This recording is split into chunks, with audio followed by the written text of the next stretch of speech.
ఏవండోయ్, 12 కేజీల చేపల్ని లైవ్లో చూడాలనుకుంటున్నారా? ఇంకెందుకు ఆలస్యం, నా ఛానల్కి వచ్చేయండి, చూసేద్దురు కానీ. మహారాజులొచ్చారు మహారాజులొచ్చారు మా ఇంటికొచ్చారు. మా మంచి వారంట మనకున్న వారంట మాకెంతో నచ్చారు. ఏవండోయ్, ఈరోజు మీకు హైదరాబాదులో కూకట్పల్లిలో ఆక్వా మ్యూజియంలో కొలువై ఉన్న చేపల్ని మీకు చూపించబోతున్నానండి. మీరంతా నా ఛానల్కి వచ్చి ఓ లుక్ వేసి ఓ లైక్ వేసి వెళ్ళాలండోయ్. ఈ చేపల్ని కనుక మీరు చూసినట్లయితే కళ్ళు తిప్పుకోలేరంటే నమ్మండి, అంత అందంగా ఉన్నాయండి. కదులుతున్న చేపలను చూస్తే ఎవరికి ఇష్టం ఉండదు చెప్పండి. చేపలు అలా కదులుతూ ఉంటే, కదులుతున్న చేపలను చూసినట్లయితే మన మనసు చాలా ప్రశాంతంగా ఉంటుందండి, చాలా సంతోషంగా కూడా ఉంటుందన్నమాట. ఇలాంటి కదులుతున్న చేపలను చూసినట్లయితే మన శరీరంలో హ్యాపీ హార్మోన్స్ రిలీజ్ అయ్యి మనం చాలా ఆనందంగా సంతోషంగా ఉంటామండి. ఇంకా మన ఇంట్లో పిల్లలు ఉన్నట్లయితే వాళ్ళకి ఈ చేపలంటే చాలా ఇష్టం అండి. అందుకని మీరు ఈ సెలవుల్లో మరి కూకట్పల్లిలో ఉన్నటువంటి ఆక్వా మ్యూజియంకి మీ పిల్లల్ని తీసుకెళ్ళి చూపించండి. మీరు కూడా ఇంట్లో ఒక ఫిష్ అక్వేరియంని తెచ్చుకుని పెంచడానికి ప్రయత్నం చేయండి. ఇంట్లో కనుక అక్వేరియం పెట్టుకుని చేపలను పెంచినట్లయితే మన ఇంట్లో ఏవైనా వాస్తు దోషాలు ఉంటే పోతాయంటండి.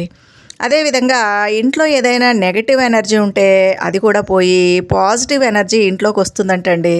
ఇంకా కదులుతున్న చేపలను చూసినట్లయితే మన మనసు చాలా ప్రశాంతంగా మారుతుందన్నమాట. తద్వారా మనకి సంతోషం కలుగుతుంది.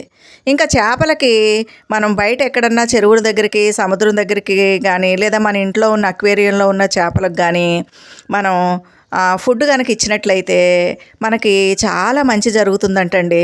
ఆరోగ్యం, ఐశ్వర్యం వస్తాయి, అన్ని పనుల్లో కలిసి వస్తుంది అనే నమ్మకం కూడా ఉందండి.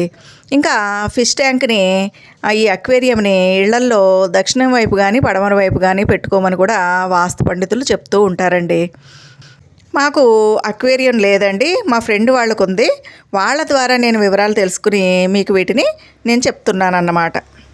అయితే చేపల్లో 2 రకాలు ఉంటాయంటండి. మరి మంచినీటిలో పెరిగే చేపలు, సముద్ర నీటిలో పెరిగే చేపలు. అయితే సముద్ర నీటిలో పెరిగే చేపల్ని మన ఇళ్లల్లో పెంచడం చాలా కష్టం అంటండి. అందుకని మంచినీటిలో పెరిగే చేపల్నే మనం పెంచుకోవాలండి. ఇంకా ఈ చేపల్లో కొన్ని గుడ్లు పెడతాయి, కొన్ని పిల్లల్ని పెడతాయండి.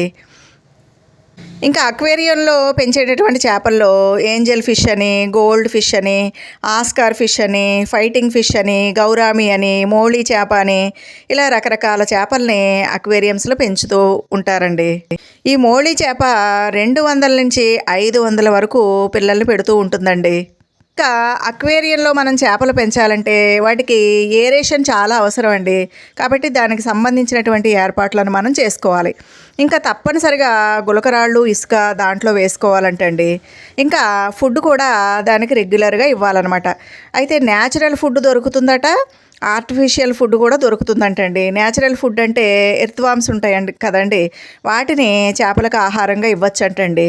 లేదంటే బయట దొరికేటటువంటి ఆర్టిఫిషియల్ ఫుడ్ను కూడా మనం రోజు రెగ్యులర్గా ఒకే టైంకి అందించాలంటండి. ఇంకా మనం అక్వేరియం తెచ్చినప్పుడు దాంట్లో మరి మనం బ్లీచింగ్ కలిసినటువంటి నీటిని, క్లోరిన్ కలిసినటువంటి నీటిని వేయకూడదంటండి. మినరల్ వాటర్ కూడా పనికిరాదంట. మరి సహజ సిద్ధంగా బావుల్లో దొరికే నీరు, ఇలాంటి నీటిని మాత్రమే మనం వాడాలంటండి. దానికోసం మనం ఒక మగ్గు సెపరేట్గా పెట్టుకోవాలండి. అలాగే మనం చేపలు తెచ్చిన వెంటనే అక్వేరియంలో వెంటనే వేసేయకూడదంటండి. ఒకరోజు ఒక బకెట్లో వేసి ఉంచి ఆ తర్వాత దాన్ని ఒక రోజంతా నిల్వ ఉంచిన నీటిలో, అక్వేరియం నీటిలో ఆ చేపలను వేయాలంటండి. ఇంకా చేపల్ని ఇరుకిరుకుగా ఉండేటట్లు వేయకూడదంటండి. ఎన్ని చేపలు పడతాయో అన్ని మాత్రమే వేయాలి. అది చక్కగా తిరగడానికి అనుకూలమైనటువంటి వాతావరణాన్ని మనం కల్పించాలంటండి. ఇంకా దాంట్లో ఉండేటటువంటి లైట్ని 24 గంటలు అలానే వేసి ఉంచకూడదంటండి. అలా చేయడం వల్ల చేపలకు నిద్ర ఉండదంట. ఇంకా మనం ఫిష్ ట్యాంక్ని శుభ్రం చేసేటప్పుడు మొత్తం నీరు తీసేసి బయట పారబోసేయకుండా 70% నీటిని, పాత నీటిని ఉంచేసి ఒక 30% మాత్రమే కొత్త నీటిని అందులో కలపాలంటండి. కొంతమంది ఏదైనా ఊరు వెళ్ళేటప్పుడు ఎక్కువ ఫుడ్ వేసేసి వెళ్తూ ఉంటారండి. కానీ అలా వేయకూడదంటండి. ప్రతిరోజు ఎంత ఫుడ్ అయితే అవసరమో అంత మాత్రమే వాటికి ఫుడ్ ఇవ్వాలంటండి. ఇంకా ఫిష్ ట్యాంక్‌లో మరి ప్లాస్టిక్ పువ్వులను గానీ, మొక్కలను గానీ ఎట్టి పరిస్థితుల్లోనూ పెట్టకూడదంటండి. నేచురల్ మొక్కలను మాత్రమే అందులో పెట్టుకోవాలంట. ఇంకా ఫిష్ ట్యాంకు ఖాళీ చేసినప్పుడు మనం 70% పాత నీటిని ఉంచేసి 30% నీటిని మారుస్తాం కదండి.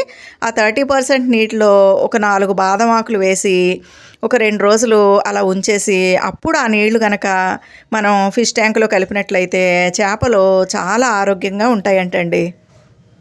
మరి అక్వేరియం గురించి నాకు తెలిసిన విషయాలను నేను వివరించానండి.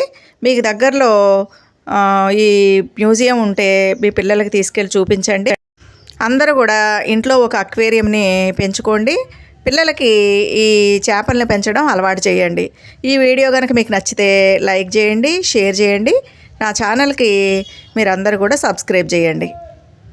మరి ఉంటానండి. ఇదేనండి హైదరాబాద్లోని కూకట్పల్లిలో ఉన్నటువంటి ఆక్వా మ్యూజియంలోని చేపల సందడి అండి. సెలవుల్లో మీ పిల్లల్ని తప్పనిసరిగా తీసుకువెళ్ళి మీరు మీ పిల్లలు తప్పకుండా ఎంజాయ్ చేయండి.